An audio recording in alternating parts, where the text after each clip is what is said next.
பிஸ்மில்லாஹிர்ரஹ்மானிர்ரஹீம். சூரத்துல் பக்கரா வசனம் 16 இருந்து அவர்களோ நேர்வழிக்கு பகரமாக தீய வழியை கொள்முதல் செய்து கொண்டவர்கள். ஆகவே அவர்களது வியாபாரம் அவர்களுக்கு ஆதாயம் கொடுக்கவில்லை. அவர்கள் நேர்வழி பெற்றவர்களும் அல்லர். இவர்களுக்கு உதாரணம் இருப்பில் நெருப்பை மூட்டிய ஒருவன் உதாரணத்தை போன்றதாகும். அந்நெருப்பு அவரை சுற்றுச்சூழ ஒளி வீசிய போது அல்லாஹ் அவர்களின் ஒளியை போக்கிவிட்டான். இன்னும் அவர்கள் பார்க்க முடியாத கும்மிருட்டில் அவர்களை விட்டுவிட்டான். அவர்கள் செவிடர்கள், ஊமியர்கள், குருடர்கள். ஆகவே அவர்கள் நேர்வழியின் பால் மீள மாட்டார்கள். அல்லது அவர்கள் இருளும் இடியும் மின்னலும் கொண்ட விண்ணிலிருந்து பொழிந்திடும் கடுமழை அதில் சிக்குண்டவர்களின் நிலையை போன்றதாகும். அவர்கள் இடி முழக்கத்தால் இறப்புக்கு அஞ்சி தம் விரல்களை காதுகளில் திணித்துக் கொள்கின்றனர். அல்லாஹ் அவர்கள் தப்பிக்க முடியாதவாறு நிராகரிப்பவர்களை சூழ்ந்திருக்கின்றான். அம்மின்னல் அவர்களது பார்வைகளை பறித்திட முனைகிறது. அவர்களுக்கு அது வெளிச்சம் தரும்போது அதில் வெளிச்சத்தில் அவர்கள் நடக்கின்றனர். அவர்கள் மீது இருள் சூழ்ந்து கொள்ளும் பொழுது நிலை குலைந்தவர்கள் நின்று விடுகின்றனர். மேலும் அல்லாஹ் நாடினால் அவர்களின் கேட்கும் ஆற்றலை பார்வையும் போக்கிவிடுவான். நிச்சயமாக அல்லாஹ் அனைத்து பொருட்கள் மீதும் ஆற்றல் கொண்டவன். ருக்கு 3 வசனம் 21. மனிதர்களை உங்களையும் உங்களுக்கு முன்னிருந்தோரையும் படைத்த உங்களது ரப்பை வணங்குங்கள். அதன் காரணமாக நீங்கள் இறையச்சம் உடையோர்களாகலாம்.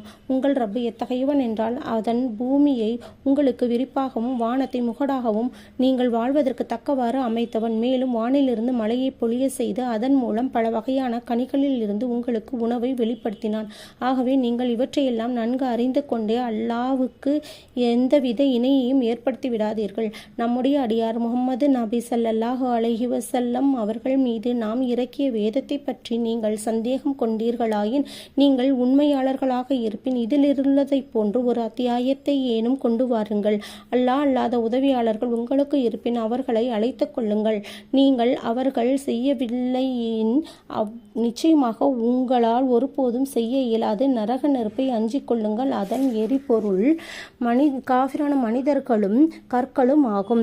அது நிராகரிப்பாளர்களாகவே சித்தரிக்கப்பட்டுள்ளது. நபியே, நிவேதத்தின் மீது ஈமான் கொண்டு நற்கர்மங்கள் செய்கின்றார்களோ அத்தகையோருக்கு சதாவும் நீர் அருவிகள் ஓடிக்கொண்டிருக்கும் சொர்க்கம் நிச்சயமாக என நற்செய்தி கூறுவீராக. அவற்றிலிருந்து ஏதேனும் ஒரு கனியை உண்ண கொடுக்கப்படும் போதெல்லாம் இது நமக்கு இதற்கு முன் வழங்கப்பெற்ற அதே பழம்தானே என்று கூறுவர். தோற்றத்தில் ஒப்பான சுவையில் வகை வகையாக அவற்றை அவர்கள் கொடுக்கப்படுவார்கள். அங்கு அவர்களுக்கு தூய்மையான துணைவியரும் உள்ளனர். மேலும் அவர்கள் அங்கே நிரந்தரமாக தங்கி இருப்பர். நிச்சயமாக அல்லாஹ் கொசுவையும் ஏன் அதற்கு மேல் அற்பமான ஒன்றையும் உதாரணம் கூற வெட்கப்பட மாட்டான்.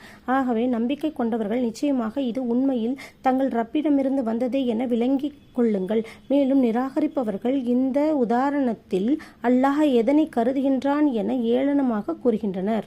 அவன் இதனை கொண்டு பலரை வழி தவற செய்கின்றான். மேலும் பலரை இதன் மூலம் நேர் வழி பெற செய்கின்றான்.